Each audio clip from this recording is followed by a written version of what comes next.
versículo. Así que Colosenses capítulo 1, versículo 1 y 2. ¿La tienen todo?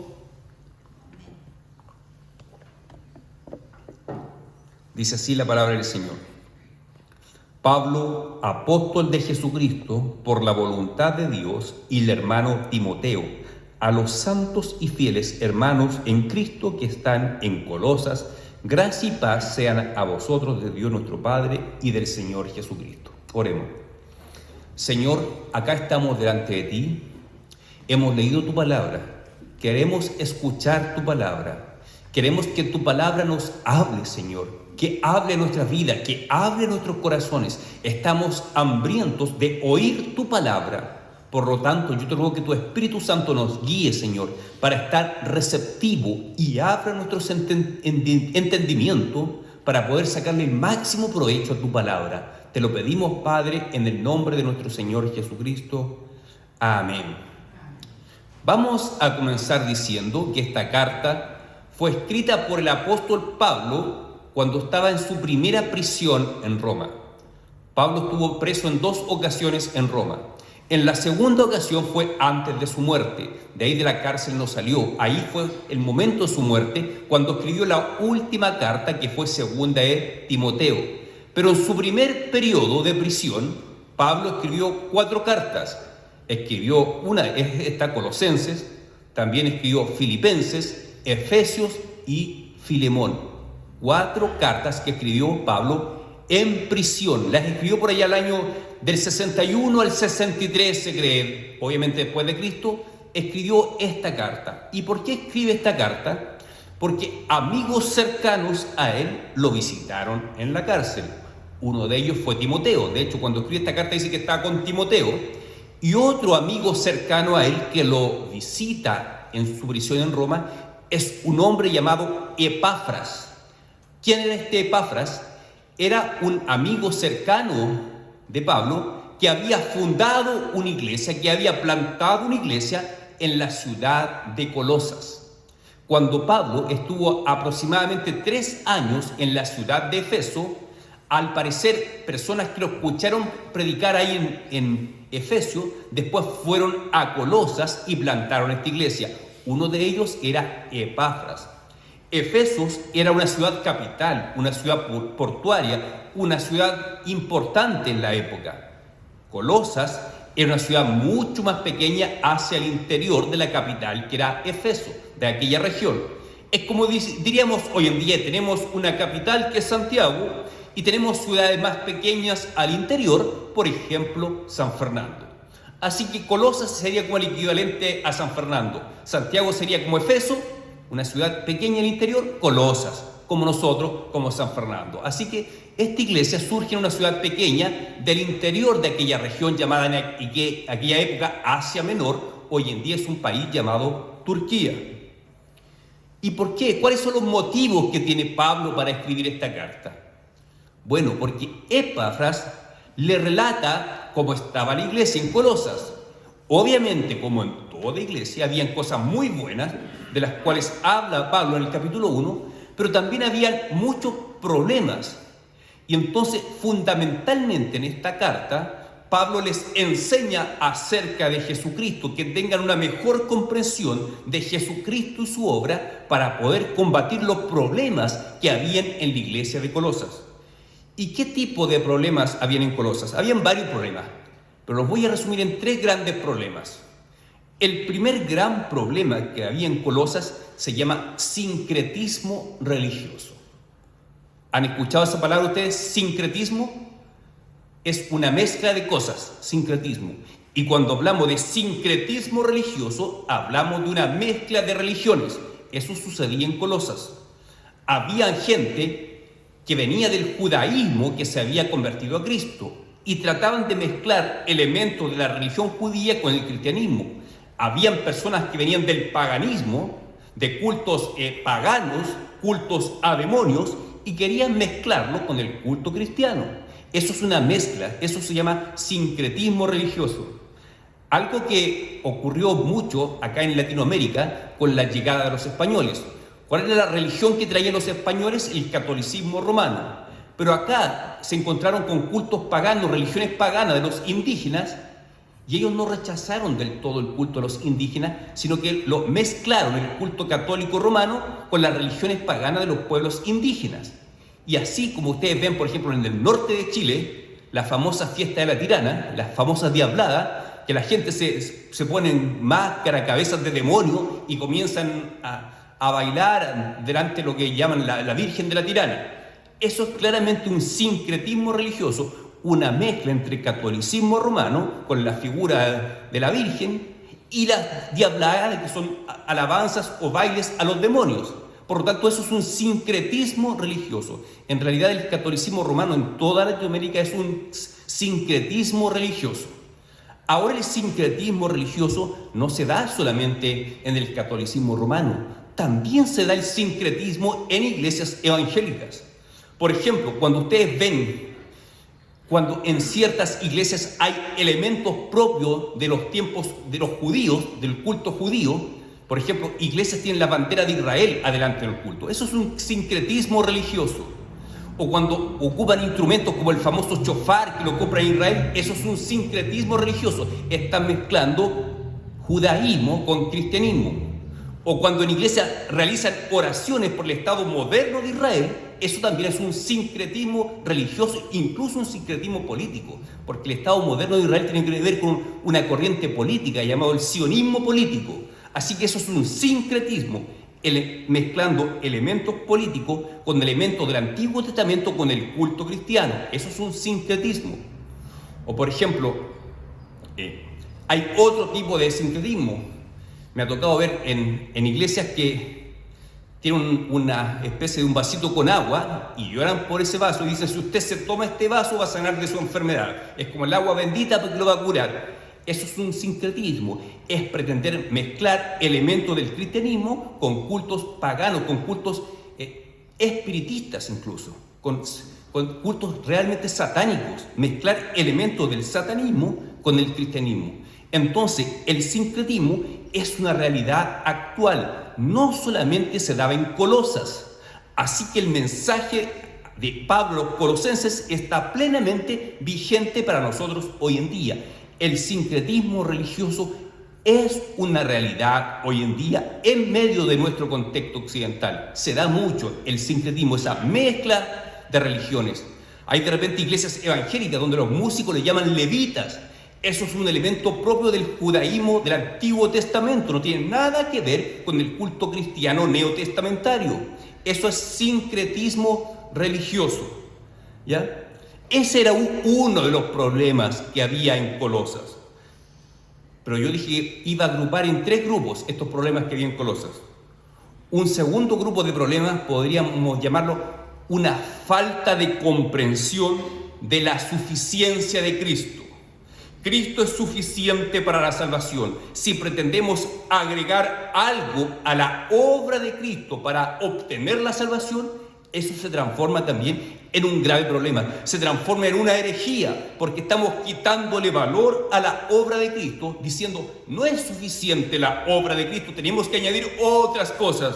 Y vamos a ver cómo en Colosas, más adelante, cuando veamos la carta, habían personas que decían que había que guardar ciertos días, ciertas fiestas de judíos, lunas nuevas y días de reposo, que había que abstenerse de ciertos alimentos, que había de abstenerse de ciertas cosas, que había que vestir de cierta forma para ser salvo.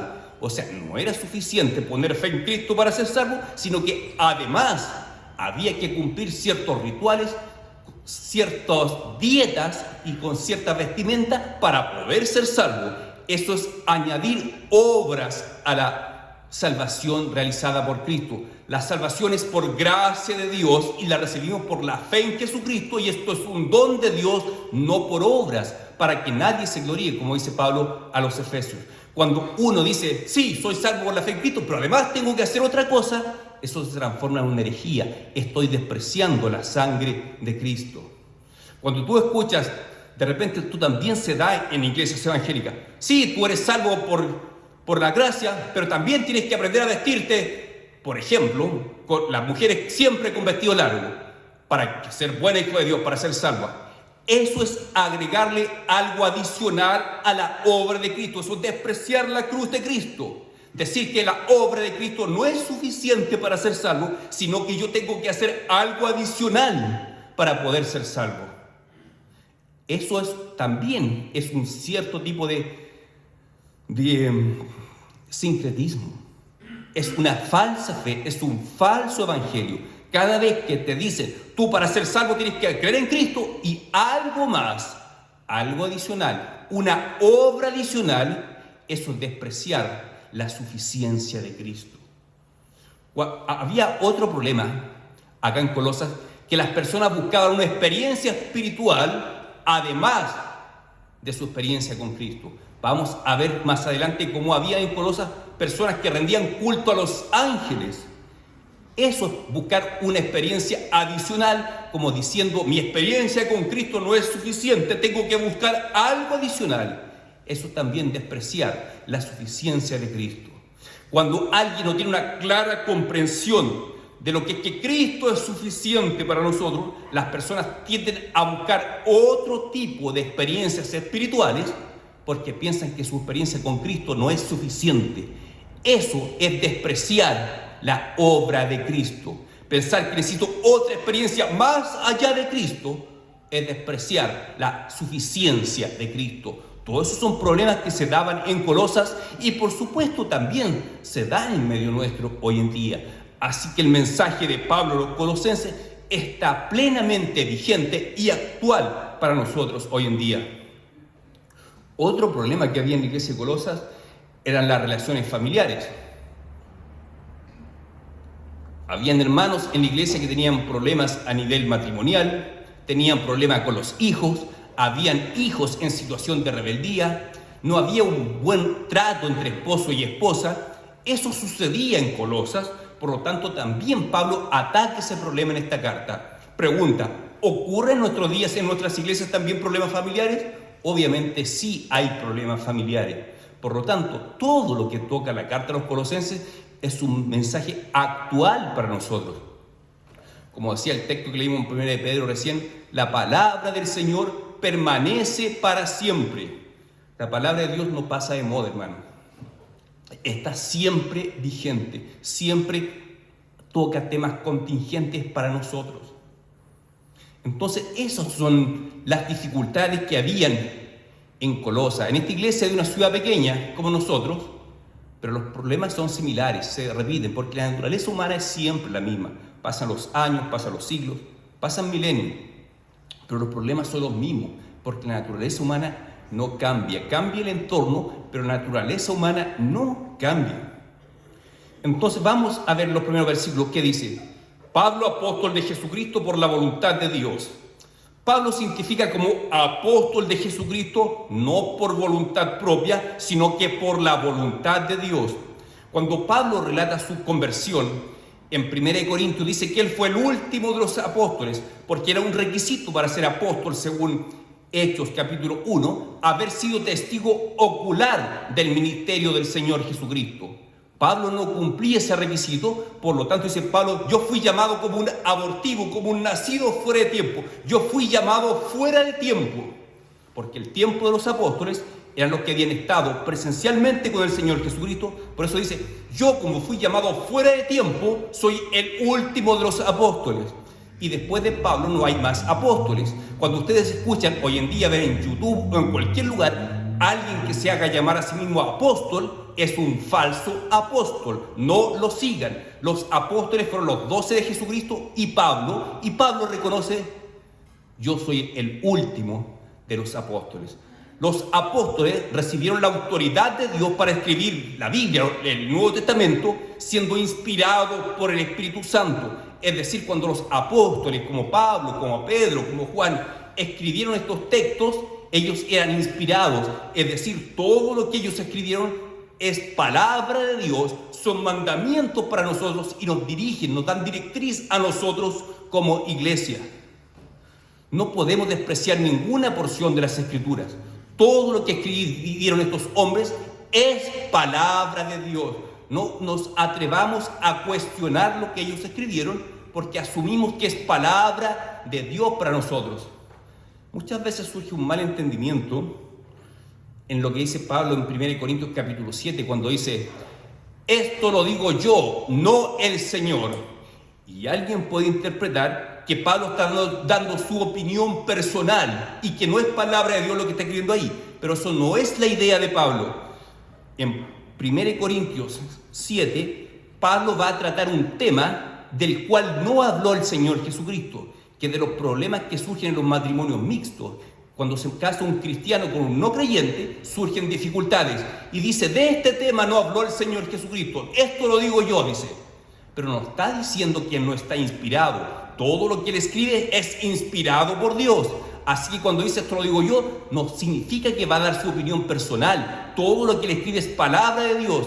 Hay que entenderlo en ese sentido. El tema del cual les voy a escribir ahora es un tema del cual el Señor Jesús no habló, ¿ya? Esa es la idea ahí de Pablo. No significa que no esté inspirado. Todas las escrituras son inspiradas por Dios. Por lo tanto, toda la palabra escrita es la palabra de Dios normativa, que son mandamientos para nosotros que nos regulan como iglesia.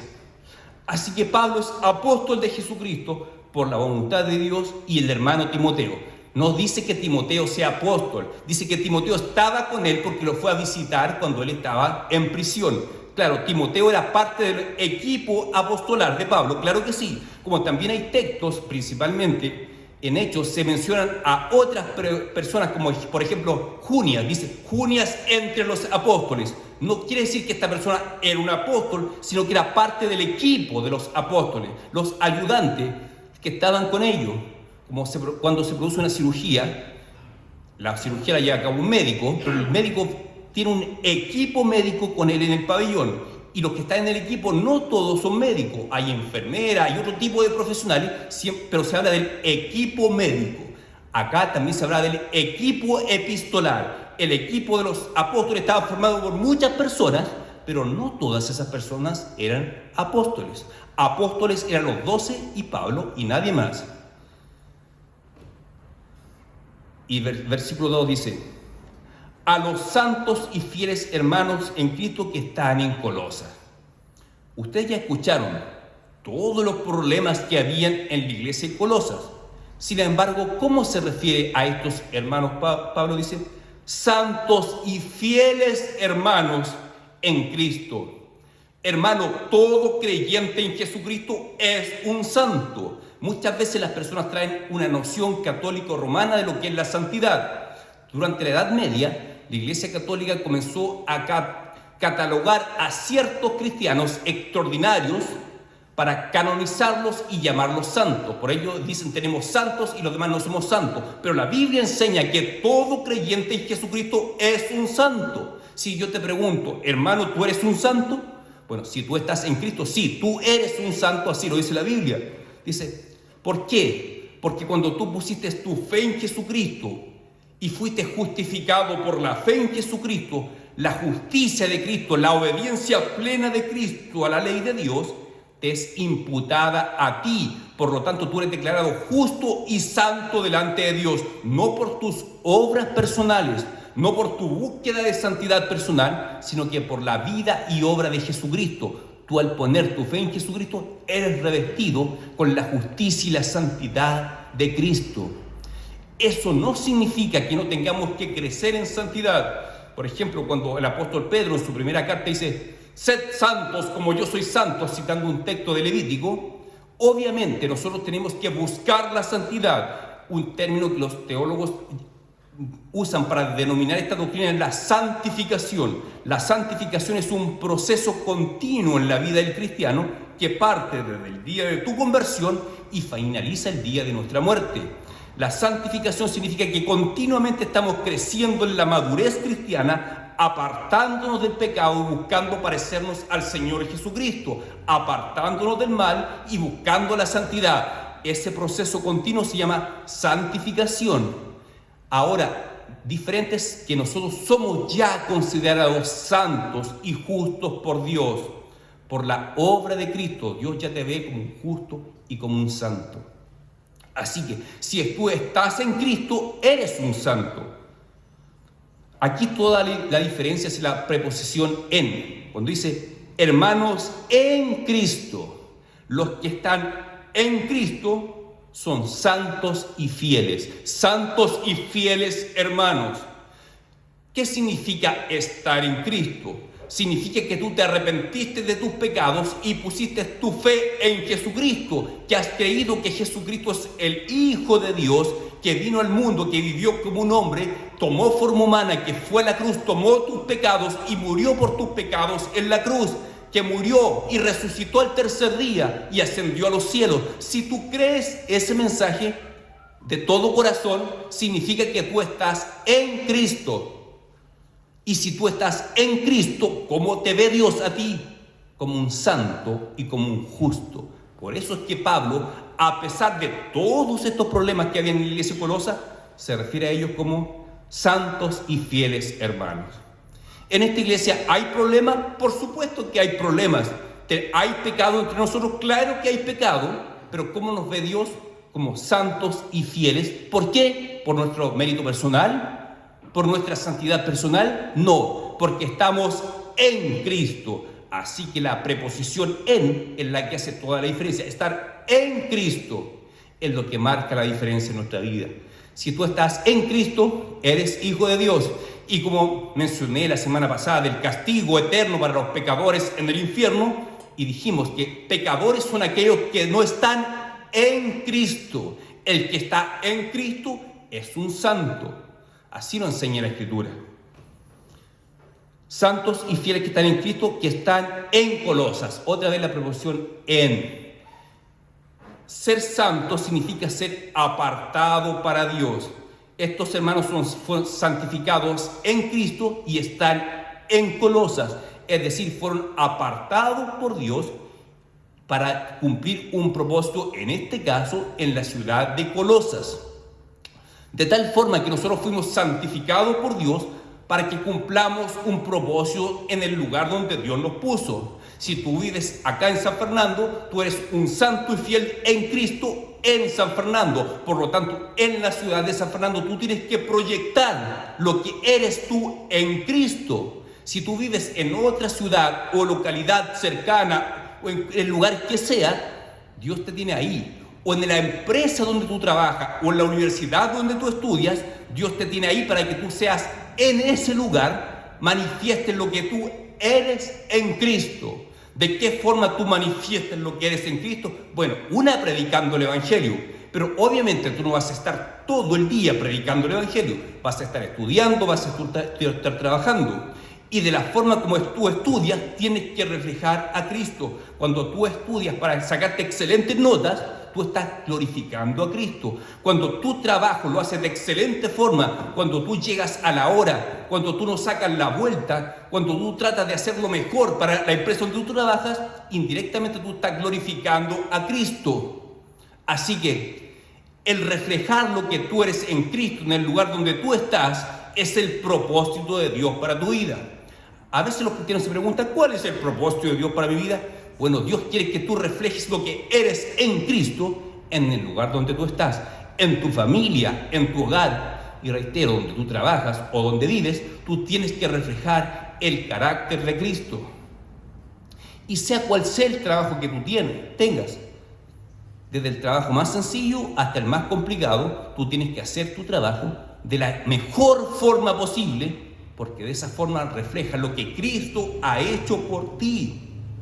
Así que reflejamos a Cristo no solamente hablando de Él, predicando el Evangelio, que por supuesto es esencial, no podemos dejar de hacerlo, pero también por tu forma de vivir, tú reflejas lo que Cristo ha hecho por ti. El cristiano está llamado a ser luz en el mundo. Sí, predicando el Evangelio eres luz, y si viviendo una vida con excelencia para la gloria de Dios, tú también eres luz en este mundo. Y luego le hace un saludo Pablo a sus hermanos. Un saludo muy común en la época era decir gracias. Gracia y paz sea a vosotros. Un saludo, es un saludo, pero con profundo contenido teológico este saludo. ¿Qué significa gracia? Gracias a ustedes. Significa que la gracia de Dios ha recaído sobre ustedes. ¿Qué es la gracia de Dios? La gracia de Dios es el favor inmerecido. En realidad, hermano, todas las bendiciones de Dios nos vienen por gracia. Principalmente la salvación nos viene por la gracia de Dios. Tú no hiciste nada para merecer tu salvación, absolutamente nada. La salvación viene por la gracia de Dios. Tú no hiciste nada para ser salvo. Si tú piensas erradamente, no, yo soy salvo porque hice una oración, o yo soy salvo porque voy a la iglesia, eso significa que tú crees en la salvación por obras. Pero si tú crees que la salvación es por gracia, vas a decir, yo realmente no hice nada. Fue Dios quien me salvó. Fue Dios quien permitió que yo escuchase el Evangelio. Fue Dios quien me abrió el entendimiento. Fue Dios quien puso fe en mi corazón. Porque dice que la fe es un don de Dios. Por lo tanto, cuando tú creíste en Cristo, esa fe, esa capacidad de creer en Cristo te fue dada como un don de Dios solamente por gracia. No porque tú lo buscaste, no porque tú lo merecías, sino que solamente por la gracia de Dios. Cuando tú reconoces que eres salvo solamente por la gracia de Dios, tú te das cuenta que tienes que glorificar a Dios. ¿Por qué? Porque la gloria es solo para el Señor. Si hubiese un pequeño gramo de mérito en tu salvación, tú podrías decirme, yo me jacto de esto. Yo puse un gramo, yo puse un 1%, pero no, Dios puso el 100%, hermano. La gloria es solamente para Dios. La salvación es de Dios, es del Señor. La gracia sea con esta iglesia, dice Pablo. Que la gracia del Señor sea siempre con nosotros. Gracia y paz. Producto de la gracia de Dios, que hemos puesto nuestra fe en Jesucristo, y a causa de esa fe en Jesucristo tenemos paz para con Dios. Como dice Romanos 5:1. Tenemos paz para con Dios por medio de la fe en Jesucristo. Hemos sido justificados por la fe en Jesucristo. La consecuencia de nuestra fe en Jesucristo es que ahora tenemos paz para con Dios. Nuestra relación con Dios es en paz. Tal vez alguien acá piense que tiene que reconciliarse con Dios. Bueno, la reconciliación vino de parte de Dios hacia ti. Dios te buscó y se reconcilió contigo y te concedió esa reconciliación para que tú ahora disfrutes de paz con Dios. Por lo tanto, tú nunca pienses, hoy Dios no me va a escuchar mi oración. Dios puede escuchar al hermano tanto, Dios puede escuchar a los pastores, pero a mí no me escucha. ¿Qué me va a escuchar Dios a mí si yo soy un pecador?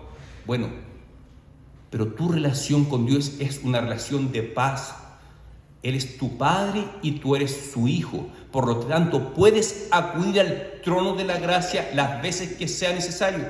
Como dice Hebreos capítulo 4, tenemos abierto acceso al trono de Dios por su gracia, para hallar gracia para el oportuno socorro. Muchas veces la gracia que necesitamos es perdón. Muchas veces descuidamos nuestra comunión con Dios y necesitamos de la gracia de Dios para recuperar esa comunión con Dios. Pero la gracia de Dios siempre está disponible porque ya estamos en una relación de paz con Dios. No es una relación de enemistad, de guerra. Cuando tú no estás en Cristo, Dios está enemistado contigo. Estás en una situación de conflicto con Dios. Pero cuando tú estás en Cristo, ahora estás sumergido en una relación de paz con Dios. Por lo tanto, puedes acudir al trono de Dios cuando tú necesitas. Cuando tú has pecado, necesitas la gracia y te acercas a Dios buscando perdón y Dios te lo otorga. Así que el trono de Dios siempre está abierto y dispuesto para nosotros. Por eso dice, gracia y paz sea a vosotros de Dios nuestro Padre. Dios es nuestro Padre. La verdad, Dios siempre buscó ser el Padre de su pueblo. Por lo tanto, cuando le dice a Abraham, en ti serán benditas todas las naciones, y luego ese mismo pacto es citado por los profetas, dice, yo seré su Dios, seré su Padre, y ustedes serán mi pueblo, ustedes serán mis hijos. Dios es nuestro Padre, por lo tanto Dios se comporta con nosotros como un Padre. Dios es nuestro Padre y el Señor Jesucristo es nuestro Salvador, es nuestro Señor. Así que estamos en una relación de paz con Dios. Todo esto dice Pablo solamente en el saludo. Todo esto involucra el saludo. Un simple saludo involucra mucho, habla de nuestra relación con Dios. Así que antes de comenzar la exhortación a confrontar los problemas que hay en la iglesia de Colosas, Pablo les recuerda, ustedes están en una relación de paz y gracia con Dios. Ustedes son hijos de Dios. Ustedes han sido reconciliados por Dios, por lo tanto son considerados santos y fieles hermanos en Colosas. Así que todas estas exhortaciones que vienen más abajo son para el pueblo de Dios. Son exhortaciones para nosotros porque ya dijimos, situaciones similares a las que ocurrían en Colosas ocurren también en la iglesia hoy en día. Así que yo te quisiera llamar a reflexionar, hermano, en estas palabras. Santos y fieles hermanos que están en Cristo Jesús. ¿Tú tienes la seguridad absoluta que tú eres un santo de Dios? ¿Tienes esa seguridad en tu corazón? Si tú estás en Cristo, si has puesto tu fe en Cristo, tú no deberías tener ninguna duda, porque la Biblia declara que somos santos en Cristo Jesús. Antes éramos pecadores, ahora somos santos. Somos santos que también pecan. La diferencia es que el pecador no se arrepiente de su pecado. El santo peca y se arrepiente de su pecado. Como dice 1 de Juan, el que es hijo de Dios, el que ha nacido de Dios, no practica el pecado. Es decir, no hace del pecado un hábito que domine su vida. El pecador, la persona que no está en Cristo, el pecado domina completamente su vida y ni siquiera consciente es de él, más se deleita en su pecado. No siente un remordimiento de conciencia, no dice estoy pecando contra mi Dios, no. Aunque la persona siente el cargo de conciencia de estar haciendo algo malo, sin embargo no le pide perdón a Dios porque no tenía este entendimiento de la luz que trae el Evangelio de Cristo. Nosotros al estar en Cristo no somos dominados por el pecado. Y cuando pecamos, le pedimos perdón al Señor y nos reconciliamos con el Señor de forma automática. No reconciliarnos en el sentido de nuevamente ser salvos. No, la salvación la recibimos una sola vez, pero sí somos reconciliados en el sentido de recuperar la comunión con Dios. Ahora, es esperable que un cristiano, es decir, una persona que está en Cristo, cada día madure y crezca y se vaya apartando más del pecado y vaya adquiriendo dominio propio sobre el pecado.